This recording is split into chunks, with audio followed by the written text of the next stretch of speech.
எறும்பெல்லாம் சேர்ந்து இந்த சப்பாத்தியை துள்ளி உண்டை உள்ளதை இழுத்துட்டு போகுது மாதிரிமா.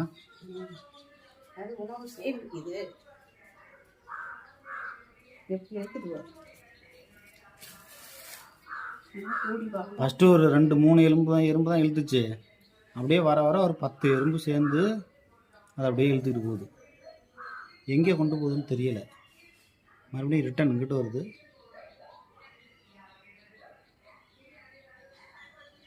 இந்த எறும்புக்கு இருக்கிற ஒற்றுமை மனுஷனுக்கு இல்லை பாருங்கள்.